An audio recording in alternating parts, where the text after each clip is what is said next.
আসসালামু আলাইকুম। Welcome back to my channel Tanju's cooking house. আমার আজকের রেসিপিতে থাকছে ঝরঝরে ধবধবে সাদা পোলাও। খুবই অল্প সময়ে কোনো ঝামেলা ছাড়াই কিভাবে রেসিপিটি ঝটপট বানিয়ে নেওয়া যায় সেটাই আজকে আপনাদের সাথে শেয়ার করব। সো চলুন রেসিপিটি দেখে নেওয়া যাক। প্রথমে এখানে আমি 1.5 কাপ চাল নিয়ে নিয়েছি। চালটাকে এখন পানি দিয়ে খুব ভালোভাবে কষলে কষলে ধুয়ে নেব। এরপর একটা স্ট্রেইনারে চালটাকে রেখে দেব যেন চালের পানিটা সম্পূর্ণভাবে ঝরে যায়। এখন চলে যাব রান্নায়। এখানে আমি একটি হাঁড়িতে পর্যাপ্ত পরিমাণ রান্নার তেল নিয়ে নিয়েছি। এরপর কিছু গোটা গরম মশলা দিয়ে দিচ্ছি। এখন এগুলোকে 1 মিনিটের মতো একটু ভেজে নেব।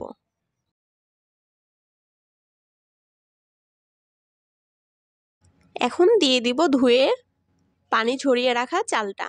চালটাকে খুব ভালোভাবে ভেজে নিতে হবে। এরপর দিয়ে দেব 1 চা চামচ পরিমাণ লবণ। লবণটা খুব ভালোভাবে চালের সাথে মিশিয়ে আবার কিছুক্ষণ চালটাকে ভেজে নেব। চালটাকে যত ভালোভাবে ভাজা যাবে পোলাওটা ঠিক ততটাই ঝরঝরে ও পারফেক্ট হবে। চালটা খুব ভালোভাবে ভাজা হয়ে গেছে। এখন দিয়ে দেব পানি। এখানে আমি 1.5 কাপ চালের জন্য 3 কাপ পরিমাণ পানি নিয়ে নিয়েছি। এখানে আমি নর্মাল পানি দিয়ে দিলাম। আমি পোলাওয়ে কখনো গরম পানি ইউজ করি না। নর্মাল পানি দিয়েই কিভাবে পারফেক্টভাবে পোলাও তৈরি করা যায় সেটাই আজকে আপনাদেরকে দেখাবো।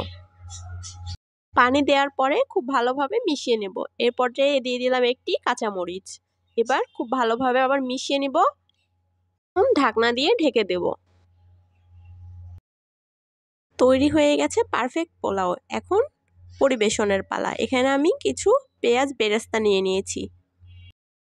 পোলাওয়ের ওপরে বেরেস্তাগুলোকে এইভাবে ছড়িয়ে নেব। সো তৈরি হয়ে গেছে খুবই অল্প সময়ে ঝটপট মজাদার পোলাও। দেখুন কতটা ঝরঝরে হয়েছে। সো আজকের রেসিপিটি কেমন লাগলো অবশ্যই কমেন্ট করে জানাবেন এবং এই পদ্ধতিতে রেসিপিটি বানিয়ে দেখুন কতটা পারফেক্টলি তৈরি করতে পারবেন রকম ঝামেলা ছাড়াই। রেসিপিটি ভালো লাগলে অবশ্যই চ্যানেলটি সাবস্ক্রাইব করে দিবেন এবং ফেসবুক পেজ থেকে দেখলে অবশ্যই পেজটিকে ফলো করে পাশে থাকবেন। সো আজকের মতো বিদায় নিচ্ছি। সবাই ভালো থাকবেন, সুস্থ থাকবেন। আল্লাহ হাফেজ।